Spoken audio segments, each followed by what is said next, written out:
Hey guys, welcome back to today's class, and today we are going to be learning how to sew a box pleat dress for a kiddie who is 3 years old. So this is the picture of what we are going to be learning today.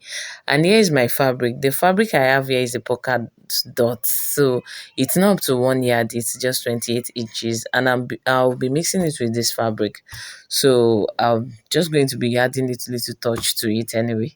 So now you need to get your measurement ready. One of the measurements, the first one we are going to work with is the waist. Let's go ahead. The waist measurement, you want to multiply it by 3. Mine is 20 multiplied by 3, that is 60. So, and my fabric length is 60. So I'm just going to place it on fold and measure the length of the skirt. How do you get the length of your skirt? That is the total length of the dress minus the half length, then plus your bending allowance. The total length of the dress is 22, then minus the half length is 14. Now, the total bending allowance, I'm just using 1 inch. That's why you see me measuring 15 here. So I'm just going to measure 15 all the way. I'm going to measure it all the way. And once I do so, I'm going to go ahead and connect it on the straight line. So the next thing is going to be for us to go ahead and cut it out now. So if it happens that the fabric is not up, to go ahead and add more, okay? That's if it's not up to your waist, go ahead and add more. So now let's go ahead and cut the bodies. For the bodies, my bodies is the waist is 20 divided by 2 is 10. Then I just add 4 inches to it, which makes it 14. So I've placed my fabric on fold using 14. And at this point, I'm just measuring 1 inch, which is going to serve as my zipper allowance. Then once I do so, I'm going to fold it over again. But make sure you don't fold it to the self edge. You have to stop at that point where you mark the 1 inch, because you have cutting the front and the back together. And remember, the front has no zip, it's only the back that has. So once we are done, we go ahead and place the back measurement. The back measurement is 8 divided by 2 is 4, then plus half is 4 and half. I mark that point. Then at that point, I come down by half for kid. Yes, you come down by half. Now, once you do that, you want to measure the neck point, which can be 1.5 to 2, depending on the age. Then you connect it to have your shoulder slope. So now, once you do that, you get the armpit point. So the armpit point can be 3 to 4, no more than 4 inches. Then you bring it down, connect it on a straight line. Then you can go ahead now, extend the line outside, okay? Then you can go ahead and measure the waistline. The waist is 8 plus 1, that makes it 9. So I'm just going to mark the point and connect it on a straight line all the way. So now, once you are done, the next thing is to work with the measurement. Most times I don't measure their chest. I just go ahead and measure their tummy, because you know their tummy is always big. So now our womb waist circumference is 20, and I'm going to use the same thing on the armpit and on the waistline. 20 divided by 4 plus 1.5. So that is 6.5. I measure it all the way. And once I do so, I'm going to just go ahead and shape the armpit. So once you are done, you can go ahead, shape the neckline too. From the center front, I'm going to be using 2.5 inches as my neck width, and the same 2.5 inches as my neck depth. So once I'm done, I'm going to shape the 2 points together. Remember, the neck depth can differ. It's not compulsory you use the same thing. So for the back, my neck depth is going to be 5 inches. You can do lower. There's no restriction. It just depends on what you want. Okay, so, but remember, the neck width must still be the same.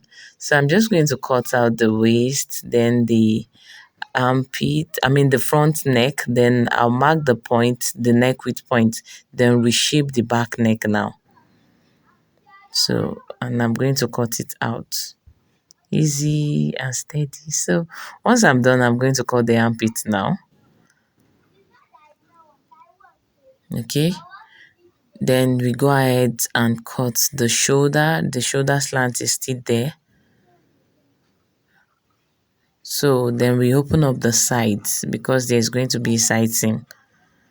So, and that's it. So let's check what we have. So you have to be careful when you cut something like this. Make sure that regardless of what is happening, how low the back neck is, the armpit shaping must always be the same. Okay. So if you're working with a fabric that has no pattern, like every all the pattern up down is just the same. You can go ahead and cut more if it happens that it's not enough. Now let's go ahead and join the shoulder of the bodies together. So once I'm done, I've weaved the armpit area so that I can just bend it. You can turn it with bias, but because the fabric is thick, I don't want to do that. So I've weaved that armpit. That is why it's so easy for me to just place it on a single fold all the way. Then you want to be careful, make sure it is flat and it's not rumpled. Then once we are done, this is what we have. I've done the same thing for both sides, okay? So this is what we have now. I'm going to go ahead and cut the cape. So the first thing you want to do is to measure the total measurement of the total length of the neck. Measure it with the zip allowance, don't be bothered. Okay, so you just measure it all the way. Make sure you don't stretch so you want to make sure you don't stretch the fabric, okay? So it's very important, especially if you are going to be working with a stretchy fabric. Mine is not stretchy, it just has this extra thickness to it. So I'm just going to keep going and measure it all the way. Then now this is it, and that's it. So I have 23 inches now. Now for the 23 inches you subtract 2 inches, that is because of the zipper allowance, and we have 21. So we divide it by 2, which is 10 and a half. So I'm just going to simply measure the 10 and a half just to have a guideline that I'm working with, okay? Now, at the center front, I'm going to be measuring 2.5 inches, which is going to serve as the length, or you can say the width of my cape. Now, if you want yours to be bigger, most especially for an adult that is the same style, you can go for up to 4. Now, for the back, all I'm going to do is to measure the length of the fabric I have left. Now, I have 4, then plus 1, I'm going to do 5 inches.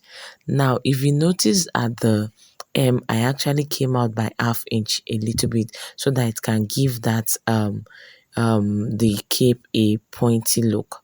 So remember, you measure the length you have left, then you can add 1 inch or half inch depending on what you sew in. And once you are done, you just go ahead and cut it out and cut an extra pieces because you need the lining and the main fabric for this. Okay, so I've set that aside and I'm just going to continue with the bodies here.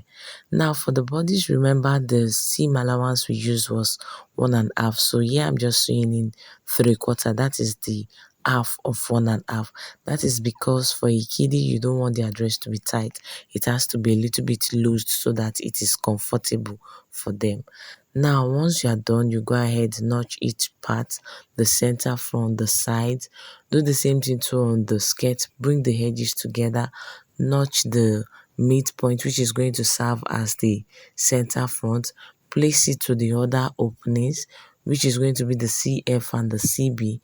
Then you notch that point, which is going to serve as the side seam area. All this simply give you a guide, okay? Now, when you look at this and match it up, that means the excess from here to there is what I must split in. The same thing to here, I'm matching the notches up. The excess is what I must split in. Now, the same thing too with this, the excess is what must split in within that range, and the same thing. Now, let's go ahead and sew the pieces together. So you want to make sure you don't start from the zipper allowance, which is 1 inch. You can extend it and make it up to 1.5 inches. Make sure you don't pleat yet. Just give the zip its space. Then immediately after that, you can go ahead and you start pleating little by little, depending on what you multiply your waist by. Your pleat could be 1, it could be 1.5, and depending on the size you want to. So you just go ahead, making sure that the folds kiss each other. So at this point, you might just need to, if you don't get it at once, just watch it again. Then I'm very sure you'll be able rather to understand what I'm doing better. So you just keep pleating all the way, making sure that you are considering the notches. The notches are meant to be a guideline for you. So make sure you are monitoring them and you are using it as a guide as well. So you keep going slow and steady, don't rush it.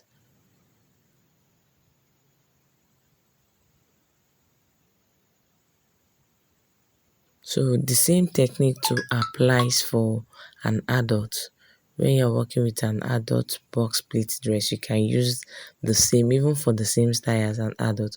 You just know you need the measurement of an adult to sew it for an adult. So, and that's it. We are done. So this is what we have. At this point, the next thing will be to fix the zip. Now, the length of my zip is actually longer than the dress, funny enough. So, but then you can come down from the waistline by 7 to 8 inches, depending on how much opening you want. Then you go ahead and fix your zip. So, I'm very sure some of us know how to fix it. So, you can just skip this part and move to the next one.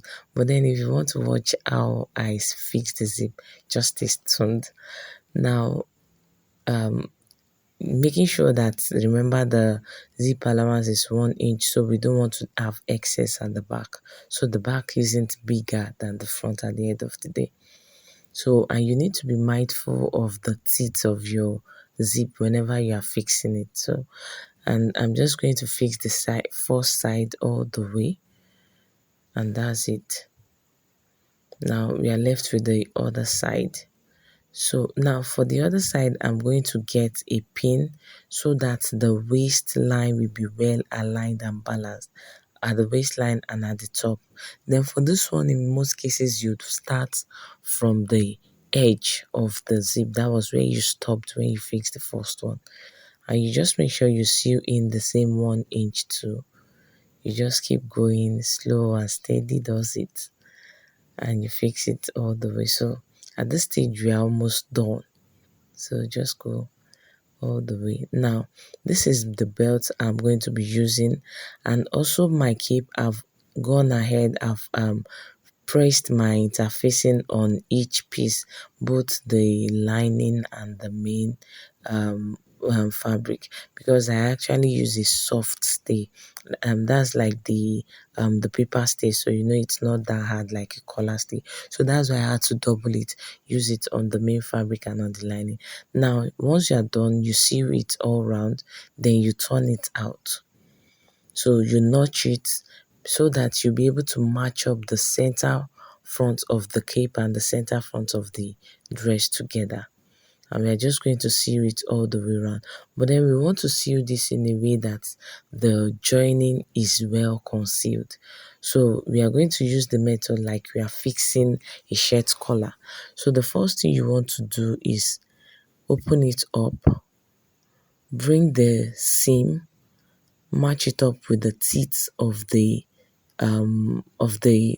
dress rather. Then you bring it to your sewing machine and sew. So at this point, whatever your seam allowance is what you should maintain. If it is half, go ahead and maintain it. If it is quarter, go ahead and maintain that. So I've done it all the way. I've sewn it round all the way. You can now go ahead. It is safe now to cut off the excess zip. Now, the next thing is going to be to fold it over and top stitch it all the way. So it gives the neck that fine and rich finishing. So you just go ahead, go slow and steady. Once you fold it in, you can press it out so you are sure that you are taking the excess, all that is needed in. So you just fold it in, then use your hand to flatten it. Okay, so just go slow and steady. Now, this is what we have at the end of the day. You can see, looking nice, and we're almost done. So the next thing is the belt. Now for the belt, I cut my fabric, which is 60 inches long by breadth 4.5. I join it and I turn it out. Now for the pleats at the center front, all I did was from the center front of my belt to that point, I sew in 2.5, and from that point to this other point, I sew in 5 inches and match up all the seam together and give it a nice press so that I can have the pleat. And after that, I sew it to the center front of my dress, and basically that's it. So it was a little bit hard, but then I went through, and this is what I have at the end of the day. So I hope you enjoy watching the video. When you try us, do share. Thank you.